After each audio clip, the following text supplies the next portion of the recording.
All right. Hello, I'd like to start with a question for everyone, and I'd like you all to raise a hand if you have a dog at home. Yeah, so roughly 79 million people in the United States own a dog, and only 500,000 of those dogs perform life-saving tasks. So my question during this semester was, how can we more effectively train these dogs to perform these tasks? So military working dogs, service dogs, therapy dogs, search and rescue dogs, and even the common household dog all require some amount of training.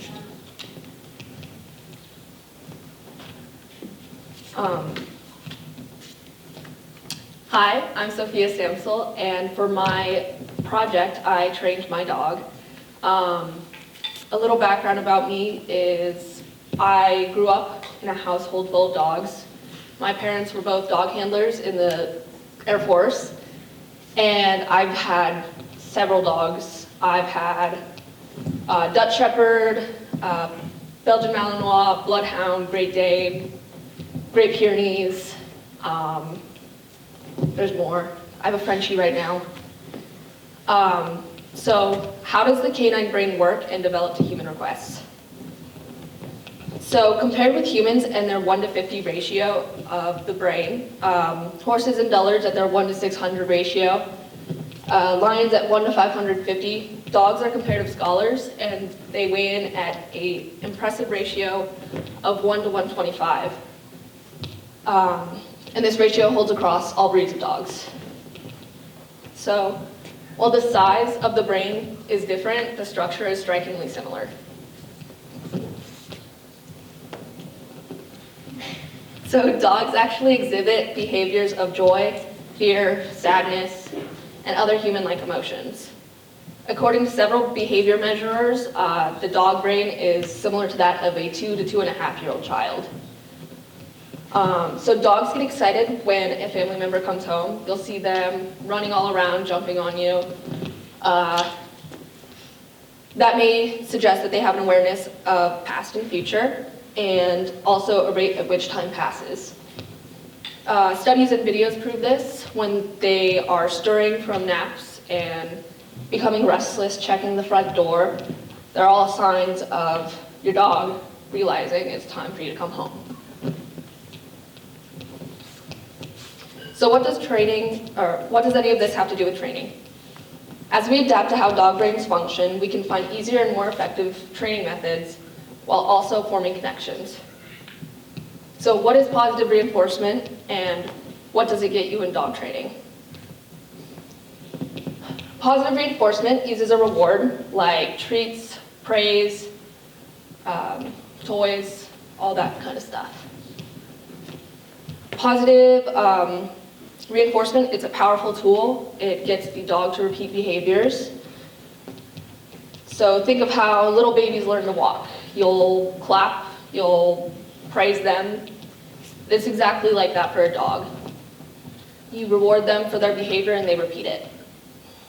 So rewarding your canine builds a greater bond between the two of you, although it also has a very possible way to backfire if you reward at bad points in time. Say your dog is barking at you for a treat and you give in and you give that dog the treat.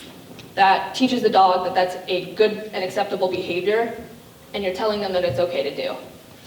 However, punishment should never be an option in training a dog. It confuses, and it's just not good for the dog's mental health. An example would be if a dog peed on the living room floor in your house, and you yelled and you locked them up in a crate.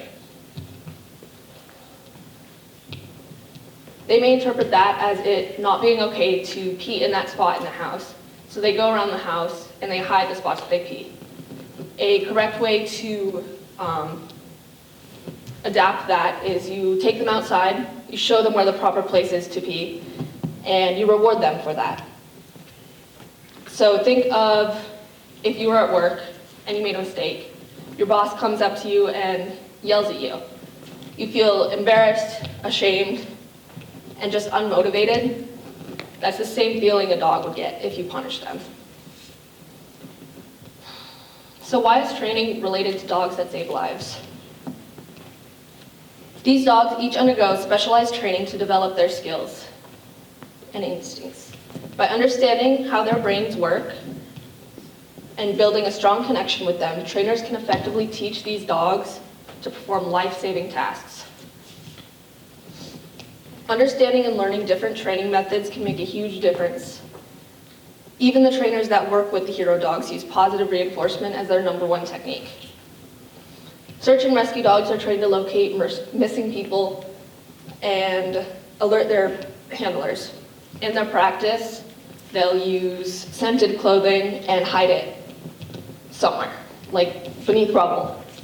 And these dogs will go out and they'll track that scent, and once they find that scent, they'll signal it. They'll sit, they'll bark, and then they get rewarded with a nice game of tug-of-war. Similar to how search and rescue dogs are trained, military working dogs learn the difference from work and play at a young age. They are raised to be partners to their handler, and when they train, they get rewarded with toys, and this process of training gives them very good discipline. So with all that I learned from this research, I applied it to my own training on my very sassy Belgian Malinois. She's definitely a character, and it was rough at times. She wouldn't want to listen, as you can imagine, but we learned obedience. We did an agility course, so she ran through tunnels, she jumped over obstacles and hoops. And right now, we're working on socializing her with other dogs. So she goes to the daycare that I work at, and she has some friends, some enemies. She really likes golden retrievers. She loves Frenchies. But it's fascinating. It's a really good hobby of mine. I like learning about these animals, working with them, building bonds. And I definitely recommend training or working with one of your pets to increase this bond that you may get with your animals.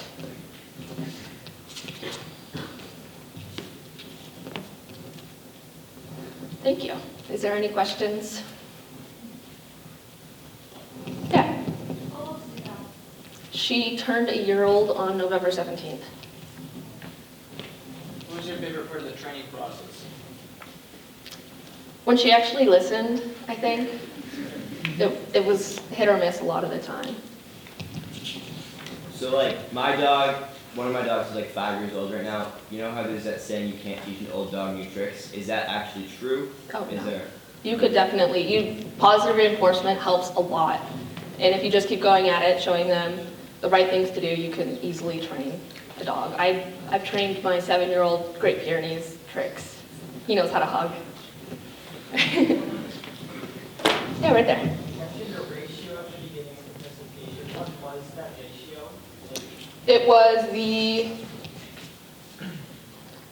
the brain and the synapses and functions and stuff of the brain. Any more questions?